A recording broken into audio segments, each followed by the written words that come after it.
What's going on, guys? Some of y'all know I killed a big old Florida hog a couple nights ago, and I decided I was going to do a European mount with them. I've had some people ask me to do some processing type videos and some European mount type videos of how I do my process. So I figured there'd be no better time than now than to take this hog skull that I have and go ahead and go through the steps that I take when I'm doing my European mounts. As you can see here, I got a couple deer that I did. This is one of the buck I killed in Virginia this year. I went in and got that all cleaned up and bleached out and made it look all pretty. And then here's one Florida buck I killed last year. If y'all remember the Zoolander episode, that was this buck. So I'm gonna take y'all step by step from taking the head out of the cooler to dropping the head in the bucket, all the way to cleaning it out and making it look good to put on the wall. Stay tuned.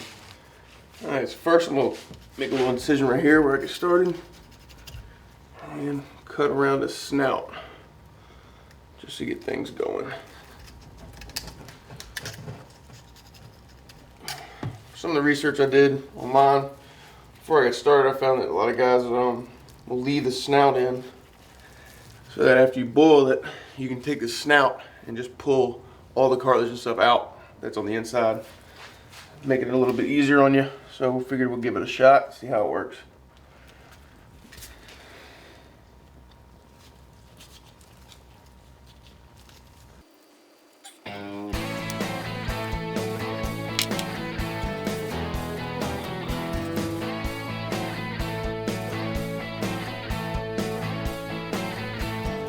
Basically all we're doing is I'm just gonna skin and peel back the whole time.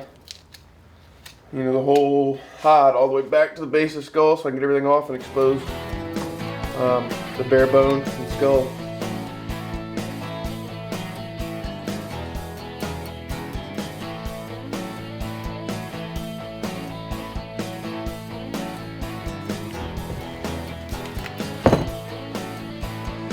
Alright, well, as you can see, we went ahead and got the hide all skinned off and pulled off the skull. Now it's just going to be a whole lot of scraping and picking out the different muscles and tissue that's left over. You know, we'll move on to the next step after that and drop it in the bucket and get it cooking.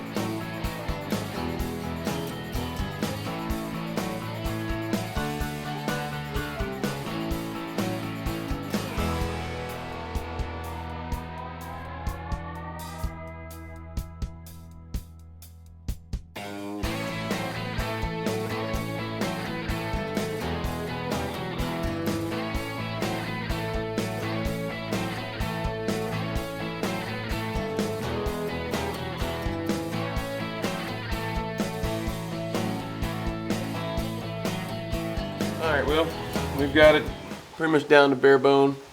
Still a little scrap meat on there, on the top and bottom there. We'll put it in the bucket and get it cooking.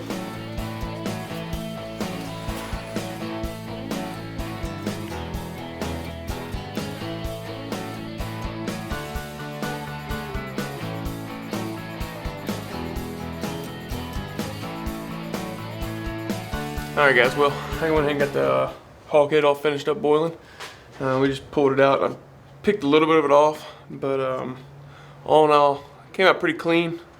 Not a whole lot left to do. Like I said, I picked a good bit of it off. Just some of this underside stuff to kind of clean up. Basically what I've done a lot is just take a wire brush and just kind of worked it and scraped all this excess stuff off. And whenever it does want to come off, I'll just take the needle nose and pull it off.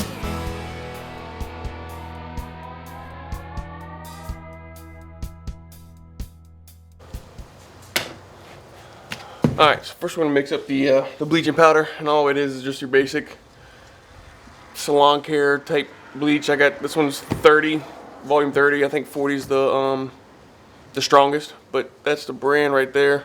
And then here's the quick white powder that you mix it with. And all you're gonna do is basically just put a couple scoops. The more powder you put in, the stronger it's gonna be.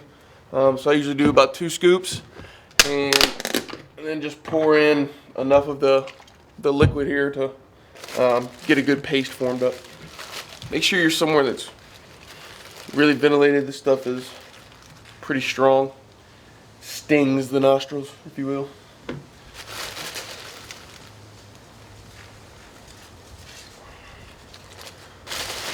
2 scoops. I actually might throw in a little bit more on this one because I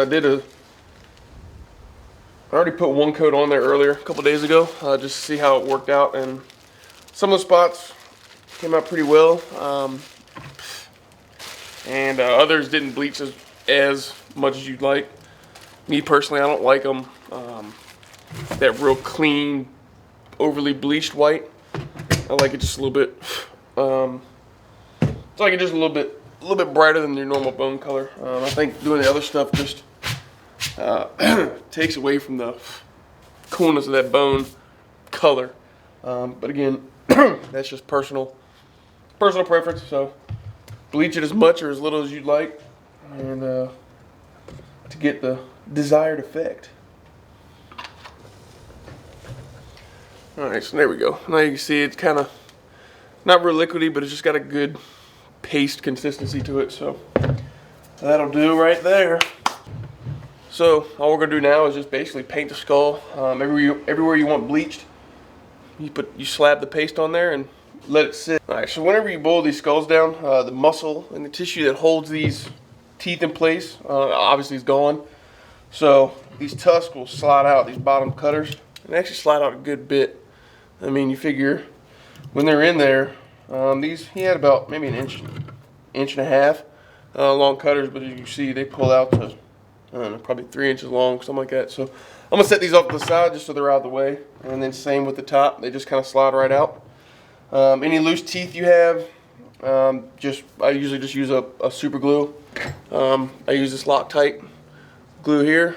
Same thing I use for my fletchings. This stuff is absolute concrete, man. This stuff is good to go. So yeah, jaw separated, and you just pick a spot to start and paint it up.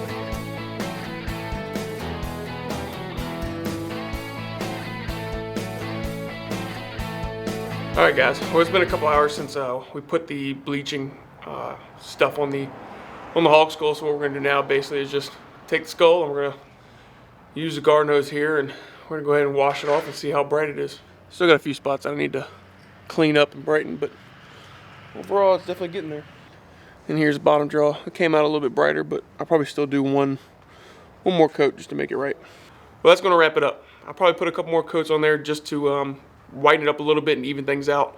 But basically it's all up to you on your personal preference on how white you want it. Like I said at the beginning, this isn't the only way to do a European mount. It's just the way I do mine.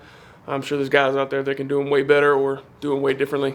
Figured it'd be something worth doing and putting out there. That way anybody that didn't know how to do it can now preserve and display their own trophies without having to spend a whole lot of money to do it. So hope you enjoyed. Stay tuned for all the action this spring chasing Florida gobblers. Till then, pin 'em and stick 'em.